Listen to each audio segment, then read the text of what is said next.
आप सभी व्यूअर को मेरा नमस्कार, आदाब एवं सत श्री अकाल। मैं डॉक्टर विजय वर्मा और आप देख रहे हैं आपका अपना चैनल बेट हेल्थ केयर। आज का जो हमारा वीडियो है स्पेशली हमारे सभी न्यू वेटनेरियन के लिए है। फील्ड में एक केस मिलता है जिसमें पशुपालक आकर के आपको ये बताता है कि साहब पिछले कुछ दिनों से हमारे जो पशु है, जब हम उसको दूध लगाने के लिए जाते हैं तो उसकी जो धार होती है वो काफ़ी पतली होती जा रही है और अब स्थिति ये हो गई है कि उसमें से दूध निकलना बंद हो गया है, जिसकी वजह से जब हम दूध लगाने के लिए जाते हैं तो पशु लात मारने लगता है क्योंकि उसमें काफ़ी दर्द होता है और पिछले 1 दिन से या 2 दिन से उसमें हम दूध नहीं निकाल पाए हैं। ये केस स्पेशली होता है जिसको हम टीट स्टेनोसिस कहते हैं। टीट स्टेनोसिस में क्या होता है कि जो हमारा टीट कैनाल होता है या जिसको स्ट्रिक कैनाल के नाम से भी जानते हैं, उसकी पार्शियली या फुल्ली ब्लॉकिंग हो जाती है, उसमें ऑब्स्ट्रक्शन डेवलप हो जाता है।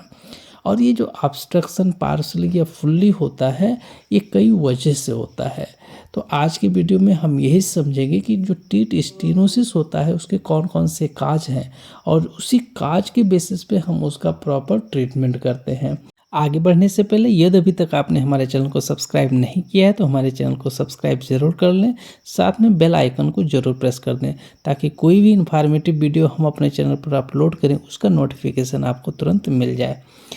तो काज की कड़ी में जो सबसे पहला कारण होता है वो कंट्यूजन होता है। कंट्यूजन का मतलब समझिएगा, ये ज़्यादातर आपको उस जगह पे देखने को मिलेगा जहाँ पशुपालक जिस जगह पे बांध रहा है, अगर उस जगह की जो सरफेस है वो बहुत ज़्यादा ऊबड़ खाबड़ है या कंक्रीट की बनी हुई है, तो कई बार क्या होता है कि जब एनिमल एकाएक बैठता है और टीट जो होती है या तो उसकी फोल्ड हो जाती है या जो उसकी टीट की जो टिप होती है वो उस शार्प जो ब्रिक्स है या जो शार्प कंक्रीट है अगर उस पे एकाएक हिट करता है तो उस वजह से वहाँ पे कंट्यूजन डेवलप होता है। और जब कंट्यूजन डेवलप होता है तो ऑटोमेटिक वहाँ पे स्वेलिंग आ जाती है और जिसकी वजह से जो उसका स्ट्रिक कैनाल होता है वो पार्शियली या फुल्ली डिपेंड करता है, स्वेलिंग कितना है उसके बेसिस पे वो ब्लॉक करता है। इसके साथ में जो दूसरा कारण होता है, कई बार आप देखेंगे कि कुछ हमारे पशुपालक होते हैं जो अपने पशुओं को तालाब में लेकर के जाते हैं, तो कई बार वहाँ पे उसको लीच लग जाता है जिसको हिंदी में जोंक कहते हैं। तो वो ज़्यादातर आप देखेंगे कि जो टीट के या तो साइड पे लगेंगे या तो उसके टिप पे लगेंगे और फिर वहाँ पे क्या होता है, क्लॉटिंग होती है और फिर स्कैब का फॉर्मेशन होता है और कई बार फिर अगर ज़्यादा डैमेजिंग टिश्यू हो जाती है तो वहाँ पे वुंड का भी फॉर्मेशन हो जाता है और जिसकी वजह से फिर वहाँ स्वेलिंग होती है और स्वेलिंग की वजह से जो हमारा टीट कैनाल होता है वो पार्शियली या फुल्ली ब्लॉक होता है। इसके बाद टीट स्टेनोसिस का जो तीसरा कारण होता है कि अगर हमारे एनिमल्स के टीट में कोई इंसेक्ट बाइट कर दे या किसी वायर या कोई दूसरा शार्प एज से उसमें टीयरिंग डेवलप हो जाए तो उस स्थिति में भी स्वेलिंग के कारण ये समस्या डेवलप हो जाती है। इसके बाद जो चौथा कारण होता है, अगर हमारे एनिमल्स में कई बार अगर मैस्टाइटिस का इन्फेक्शन हो जाता है तो उसकी वजह से भी टीट स्टेनोसिस कंडीशंस डेवलप हो जाती है। इसके बाद जो पांचवा कारण है टीट स्टेनोसिस का, कई बार की जो ऊपर की कंडीशंस मैंने बताई इसमें से कोई एक चीज़ होता है, जब पशुपालक दूध नहीं निकाल पाता है तो वो क्या करता है, कोई पतला तार या नीम का सीका या लौंग कुछ इस तरीके की चीज़ वो टीट कैनाल में इंसर्ट करता है और वो हाइजीनिक कंडीशंस नहीं मेंटेन कर पाता है, जिसकी वजह से क्या होता है कि जब बार बार उस चीज़ को अंदर करता है और हाइजीनिक कंडीशंस नहीं मेंटेन कर पाता है तो उस परिस्थिति में मल्टीपल टीट इंजरीज होती है, जिसकी वजह से जो वहाँ का ग्रेनुलेशन टिश्यू होता है उसमें प्रोलिफरेशन होता है और जिसकी वजह से जो एनिमल्स का जो टीट कैनाल होता है वो स्वेलिंग से ज़्यादा स्ट्रांगली ऑब्स्ट्रक्शन क्रिएट करता है। इसके बाद जो छठा और लास्ट कारण है कि जब हमारा एनिमल ड्राई पीरियड में होता है, मतलब दूध देने के बाद जब प्रेग्नेंट हुआ और उसके बाद जब दूध देना बंद किया तो होता क्या है कि एनिमल दूध देना एकाएक नहीं बंद कर देता है, उसके अडर्स में जो भी मिल्क रहते हैं उसमें जो फैट होता है बटर फैट, उसके साथ में कुछ मिनरल्स और कई बार जो टिश्यू मास, ये सब आपस में कलेक्ट होकर के एक हार्ड पार्टिकल बना लेते हैं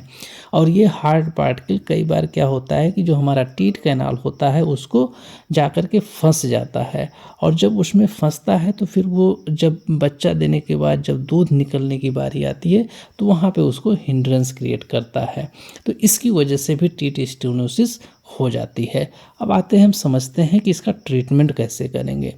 टीथ स्टेनोसिस का ट्रीटमेंट हमेशा इस बात पे डिपेंड करता है कि उसके काज क्या हैं। जिस तरीके से काज होंगे उन्हीं काज को हम ट्रीट करेंगे। जैसे अगर मेस्टाइटिस इन्फेक्शन की वजह से होगा तो उसको प्रॉपरली मेस्टाइटिस का ट्रीटमेंट देंगे, या लीच की वजह से अगर कोई उंड बना है, क्लाट है, स्कैब है, या कोई स्वेलिंग है कंट्यूजन की वजह से हो या कोई और की वजह से, तो उसको प्रॉपर ट्रीट करके जो उसकी टीथ कैनाल है उसको क्लियर करते हैं। इसके अलावा अगर हमारा जो मैंने बताया बटर फैट, मिनरल और टिश्यू मास कलेक्ट होकर के टीथ कैनाल को ऑब्स्ट्रक्शन क्रिएट कर रहे हैं, तो उस मास को आप जब तक नहीं निकालेंगे तब तक जो टीथ कैनाल होगा वो क्लियर नहीं होगा। मेन चीज़ आता है कि इस टीथ कैनाल को हम कैसे क्लियर करेंगे। फील्ड कंडीशंस में मैंने कई बार ऐसा देखा है कि जो लोकल प्रैक्टिशनर होते हैं अज्ञानतावश इस तरीके के ऑब्स्ट्रक्शन को हटाने के लिए ब्लेड का यूज करते हैं या हमारा जो टीथ कटर होता है उसका उपयोग करते हैं, और उनको आइडिया नहीं रहता है कि हमको किस लेवल से कैसे इस चीज़ को रिमूव करना है। तो उसकी वजह से क्या होता है, कई बार वो टीथ कैनाल जो होता है उसको ही पूरी तरीके से डैमेज कर देते हैं, और जिसकी वजह से वो एनिमल बेकार हो जाता है।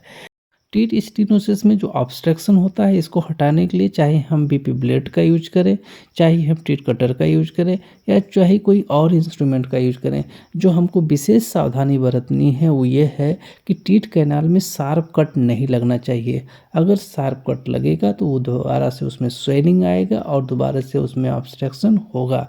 इसलिए हम लोग जो ये ट्रेनिंग लेते हैं जिसमें हम लोग शार्पली ये काम करते हैं, उस टीथ कैनाल्स में जो भी ऑब्स्ट्रक्शन है उसको ज़्यादातर देखते होंगे रगड़ करके उस टिश्यू को रिमूव किया जाता है। इसके साथ में जो पेरेंटल ट्रीटमेंट करते हैं उसमें एंटीबायोटिक में ऑक्सीएलए यूज करते हैं, एंटी इन्फ्लेमेटरी में फ्लोनेक्सिन मेग्लोमाइन यूज करते हैं, और एक विटामिन सी का इंजेक्शंस यूज करते हैं, और साथ में सीराकाइन का बोलस दिया जाता है। ये सारे ट्रीटमेंट हमको 3 दिन तक करने रहते हैं, और सीराकाइन का जो बोलस देना होता है वो 10 दिनों तक देना होता है। इसी में हमारा जो एनिमल होता है पूर्ण रूप से सही हो जाता है। इतनी देर तक हमारे वीडियो को वॉच करने के लिए आप सभी का बहुत बहुत धन्यवाद। जय हिंद, जय भारत।